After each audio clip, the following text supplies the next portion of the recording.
Se você não conhece alguém que já passou por isso, com certeza já deve ter escutado falar. Hoje iremos abordar sobre a transfusão de sangue para os grupos Testemunhas de Jeová, um caso ainda discutido atualmente em razão de suas polêmicas e controvérsias. Esses grupos religiosos surgiram por volta de 1880 na Pensilvânia, Estados Unidos, a partir dos ensinamentos de Charles Rousseau, estudante da Bíblia e ministro cristão que, em futuro, viria a organizar uma associação cristã cujos nomes seriam conhecidos como Estudantes da Bíblia, dos quais, eventualmente, adotaram os nomes de Testemunhas de Jeová. Atualmente, os adeptos da religião são conhecidos por seguirem rigorosamente as suas crenças religiosas e por pregarem em lugares públicos ou de casas em casas. E nós seguimos os princípios, né? Tanto a Bíblia no Velho Testamento como no Novo, ele fala que devemos nos abster de sangue. O nome Testemunhas de Jeová apoia-se em um trecho bíblico no qual Jeová pede aos fiéis que sejam suas testemunhas e que preguem suas doutrinas. Para essa religião, o sangue é sagrado. Sendo assim, não aceitam transfusão sanguínea, uma vez que o procedimento distoi do que é previsto nas passagens bíblicas, alegando a negação dos fenômenos de transfusão por uma motivação eminente religiosa, encontrada nas passagens dos livros de Gênesis, Levítico, Deuteronômio, Atos e entre outros. Se a cidade precisasse de tomar uma transfusão de sangue e eu tomasse pela minha espontânea vontade, eu ia estar em desobediência. Porque a tese que lá eles ensinam é para a pessoa não abster do sangue. Então, eu estou em desobediência. Em disposições dos próprios textos, Deus revela que o sangue é a vida e esta dádiva somente a ele pertence. Existe uma discussão sobre essa questão religiosa, onde a saúde, a religião e o direito compartilham diferentes e diversas opiniões sobre o direito à vida e a transfusão de sangue para a testemunha de Jeová. O direito à vida é um princípio constitucional inegociável no ordenamento jurídico brasileiro, consagrado no artigo 5º caput da Constituição Federal, que estabelece que todos são iguais perante a lei, sem distinção de qualquer natureza. Esse princípio é complementado pela garantia do direito à vida, que é inviolável, contida no inciso 2º do mesmo artigo. Por outro lado, a Constituição também garante a liberdade religiosa, no artigo 5º, inciso 6º, assegurando que é inviolável a liberdade de consciência e de crença. Isso significa que todos têm o direito de professar e praticar sua religião de acordo com suas convicções pessoais. Como foco no artigo 15 do Código Civil, ele estabelece que ninguém pode ser constrangido a submeter-se, como risco de vida, a tratamentos médicos ou a intervenção jurídica.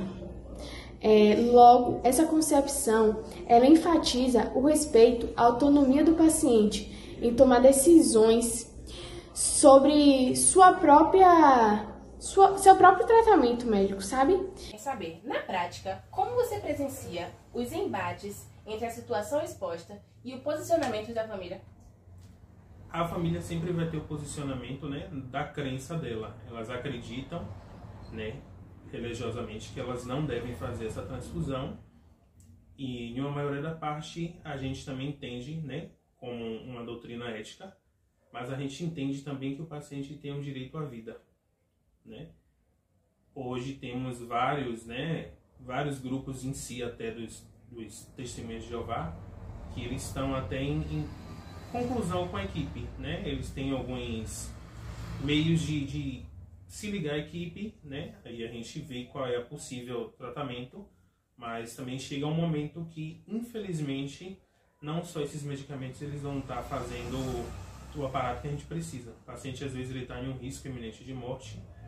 Infelizmente, né? Hoje o que a gente vai ter para poder fazer esse processo de cura do paciente vai ser essa transfusão.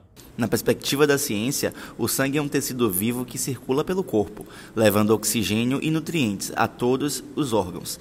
Ele é composto por plasma, hemácias, leucócitos e plaquetas, e um elemento essencial à manutenção da vida. Segundo o especialista em direito médico Washington Fonseca, os direitos ao credo e à vida são cláusulas pétreas da Constituição Federal e deverão ser respeitados, mas ele acredita que, ao debater o assunto, o Supremo Tribunal Federal deve manter a decisão que busca equilíbrio entre os dois direitos, considerando a possível emergência do caso ou não. Ele ainda explica que em casos eletivos, como cirurgias agendadas, por exemplo, a escolha do paciente deve prevalecer. Em relação ao uso de outros métodos para evitar a transfusão de sangue, eles são comumente utilizados na medicina? Sim. Hoje temos vários métodos, né, que não seja essa transfusão halogênica de uma pessoa para outra, né, e possibilitam que a gente não precise fazer essa transfusão. Hoje temos a eritropoetina, né, que é um medicamento que ele vai aumentar aí a produção de glóbulos vermelhos, né. Temos também o noripurum, que vai aumentar essa produção de ferro, dentre outras medicações que, né, vão auxiliar aí nesse aparato para não precisar fazer essa realização de transfusão. Por outro lado, Washington Fonseca alerta que, em casos de emergência, onde não há procedimento alternativo para salvar a vida do paciente, a equipe médica deve decidir por salvar a vida da pessoa sob o risco de responder por omissão. A complexidade desse caso é enorme, pois na prática da advocacia junto às instituições de saúde, de um lado observamos a preocupação dos médicos e hospitais, seja por serem formados e votados para salvar vidas ou por temerem as responsabilidades civis e criminais, que possam advir, como responder pela inviolabilidade do direito à crença, bem como o direito à vida. De outro, nos deparamos com a indignação do paciente religioso, que se sente imponente diante da não aceitação de sua escolha e de sua crença. Em exemplo, na série Grey's Anatomy, no episódio 10 da 5ª temporada, é abordado essa problemática. Ótica, temos que andar rápido. Pressão caindo, tesoura. Parada cardíaca, cadê o sangue? Aqui, doutor. É uma identificação médica, arrebentou. O que está escrito? Ele é alérgico a quê? Ai, meu Deus. Ele é alérgico a quê? Testemunha de Jeová. Tá, para.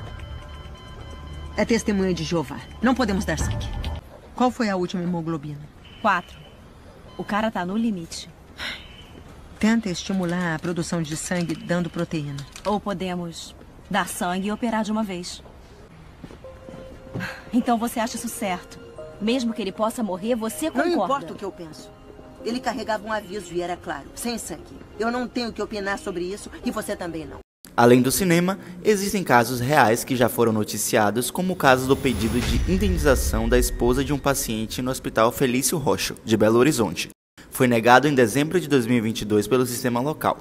O paciente faleceu na dependência das instituições médicas. Esse mesmo paciente era adepto aos grupos Testemunhas de Jeová e, em comum acordo, realizou a assinatura do termo de recusa de transfusão de sangue, mas o hospital praticou o procedimento sem o consentimento dele ou de seus procuradores autorizados. A mulher alegou que houve discriminação religiosa e violação à honra e à dignidade do marido, que se opõe à transfusão de sangue como alternativa de tratamento.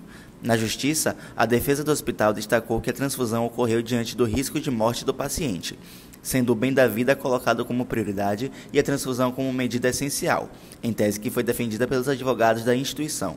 Após a tramitação do processo, a esposa alcançou uma determinação judicial para interromper o procedimento médico e o quadro clínico do paciente piorou com a suspensão da transfusão. O juiz ressaltou que, diante da vasta documentação juntada ao processo, não há de se falar em responsabilidade civil do médico ou do hospital que realizou intervenção médica em um paciente cuja crença religiosa é contrária a tal procedimento. Entretanto, existem situações legitimadas pelo Conselho Federal de Medicina em resolução de número 2232, do ano de 2019, que garante a obrigatoriedade de determinados processos de transfusão, ficando claro a negação aos procedimentos de transferibilidade apenas em situações de lucidez e consciência do paciente. Em eventuais riscos imediatos de morte, caberá ao médico decidir as eletivas medidas para a preservação à vida do indivíduo, ficando a recusa terapêutica limitada a situações deferidas e sem quaisquer influências de terceiros. Por vez, em casos de divergência entre os médicos atuantes e os tutores ou representantes dos assistidos, em casos de não urgência, o médico deve contar com um apoio jurídico externo a fim da preservação do indivíduo e seu bem-estar, conforme artigo 4 do documento tratado. Em situações específicas, quando os genitores movidos por crenças colocam em risco a vida dos jovens, é dever do Estado se sobrepor à decisão dos pais. O mesmo serve para casos com idosos. Na pauta apresentada, é possível citar o caso que ocorreu em São Paulo, na cidade de São José do Rio Preto, em maio de 2022, onde a Justiça autorizou a transfusão de sangue em um recém-nascido de família Testemunha de Jeová, que estava internado no hospital com tratativa negativa para parte dos pais para todo o processo de transfusão. Segundo a Santa Casa, o menino tinha hemorragia no estômago e quadro agravante de anemia. Sua mãe chegou até a redigir uma carta dizendo que tinha sido orientada pela equipe médica sobre a gravidade do quadro da saúde e do bebê, que estava ciente de que poderia morrer se não fosse feito o processo de transfusão. Em resposta, a Santa Casa entrou com um pedido de tutela antecipada, alegando que a criança poderia morrer se não fizesse o procedimento. O juiz acatou o pedido, afirmando a garantia constitucional do direito à crença e ao culto religioso, além do direito à vida e de ser tutelado em primeiro lugar pelo Estado. Ao relacionar o tema ao entendimento quando levado ao Supremo Tribunal Federal, o ministro Gilmar Mendes entendeu que é preciso equilibrar a vontade pessoal com a vontade religiosa, afirmando os limites médicos possíveis. Cada caso é um caso. O juiz, ele toma decisões através do relatório médico. Então, assim, não é um caso, não é uma decisão que vai ser tomada para todos os casos. Sempre vai ser para tomar decisões diferentes. Então, não existe algo concreto, mas ele sempre tenta buscar um equilíbrio para as partes. A transfusão sanguínea é o meio mais utilizado para tratar os sinais e sintomas do paciente com anemia sintomática crônica ou que sofreram grandes perdas de sangue.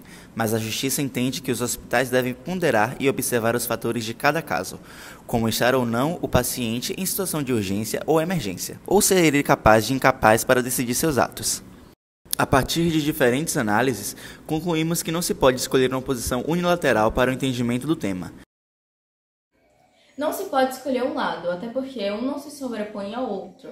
Não existe uma hierarquia. É necessário que se faça uma análise com os critérios da ponderação, onde os direitos eles não sejam anulados, até porque se os direitos são assegurados à pessoa, ele precisa ser respeitado sempre.